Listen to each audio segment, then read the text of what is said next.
How's the day at the zoo going? Good? Good. Thanks so much for coming out and spending the day with us. Murray's on his way out here. Now what we want to teach you guys about crocodiles is crocodile safety. Could not be more simple. The number one rule is to never enter the water with a crocodile. So that's what we'll do, because Mum's not here, so it doesn't really matter. Now, I can just see Murray as he makes his way out here. You'll notice that he very rarely comes to the surface. It's all about camouflage, especially for that initial strike. As Australians, we get to share territory with crocs, and it's very important that you don't make this mistake, because a crocodile is an ambush predator, moving through knee-deep water without making a ripple. This gets him pretty grumpy though. Now that he's nice and grumpy, he's all yours, mate.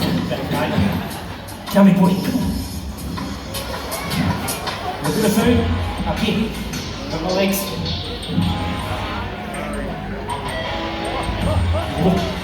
Oh, how good is that? Give it up. So, that was the right strike. What it means is that you can go from the tip of his nose to the base of his tail, literally in the blink of an eye, but you want to jump back in and splash around again, get in. What could go wrong? Alright, come on, Muzz. Hey, big boy.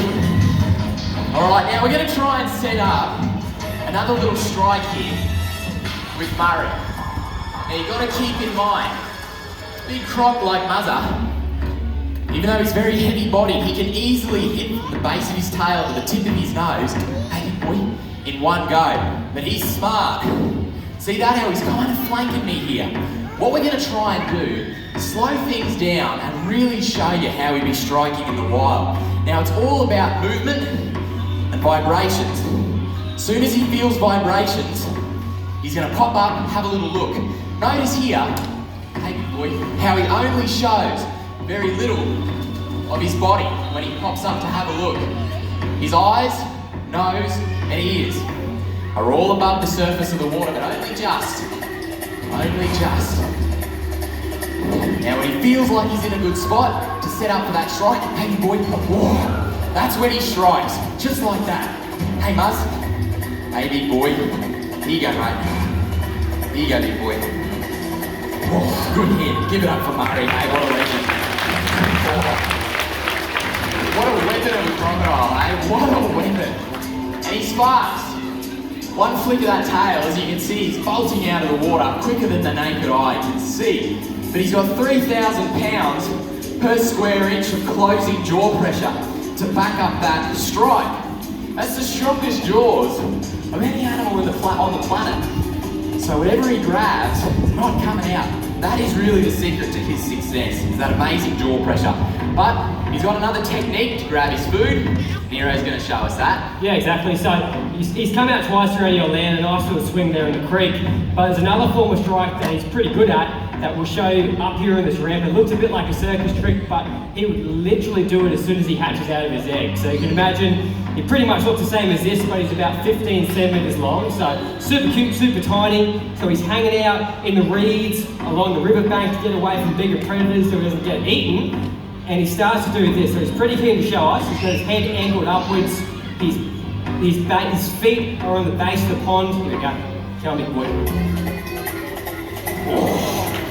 And he launched himself vertically upwards. Now he could probably get a little bit higher than that. Some of the crocs here at the zoo get their head up and over this top ramp right here, this top rail. So when he really puts his tail into it, that big muscular tail, he can just launch that 350 kilos of crocodile straight up and out of the water. So it's something that you have to keep in mind when you're up in North Australia. You have to be wary of that tail walking croc. I don't think he was looking at the food. I think he was looking right at you, Nero. Alright, now what we're going to do here is try and set up one more strike here with the big boy and try and dispel a bit of a myth. People reckon crocs will run you down on land. Hey big boy, that's not the case. Once he comes out of the water, he's a fish out of water. I can easily walk backwards faster than he can come forward, no worries at all. And now that he is out on land, I can sit down in front of him here, and I'm in very little danger. I can probably even lay down. Over here. And look at that, he doesn't care. I'm not going to stay here very long, but he doesn't care. He really could not care less. All he wants to do is get back into the water. That is it. Because look at how cumbersome it is for him. It's quite an effort. It's a big belly, big heavy head. His head probably weighs almost as much as I do. And that tail is all muscle. That acts as the ultimate handbrake on land. Back in the water, that's where his poetry in motion once again. And you notice me walking around his little pond here, doesn't mind too much, but as soon as he feels those vibrations, he starts to mean business. You can see he comes over, he's stalking, he's watching, he's waiting, and he's going to get ready to set up for that strike. So all you have to do to stay safe around crocs is just not put yourself into that position. Simple as that. Where Nero is perfectly safe. Back here, I'm in very little danger. What you want to do is stay back about 5 meters from the water's edge, and you're going to avoid the initial strike of any croc, because from about the base of their tail to the tip of their nose, that's where they're going to bolt out of the water with incredible speed and incredible accuracy. So back here, you're going to avoid that. You don't want to overhang the water, as Nero showed you there. And of course, the ultimate rule is to not go swimming in croc territory. Sounds pretty self-explanatory, but unfortunately, every day, someone breaks these rules. Someone's getting a little bit too close and infringing on the crocodile's habitat and on their territory. And eventually, it's a matter of time, something's got to give. And crocodiles usually get the short end of the stick, because every time there's an attack, a bite, whatever it is, people want to get rid of them. They want to just go out and shoot out every crocodile, usually start with the biggest first. All that does is create a huge imbalance in the ecosystem. Your big crocs like Murray, that's the roof of the house. They sit right up at the top.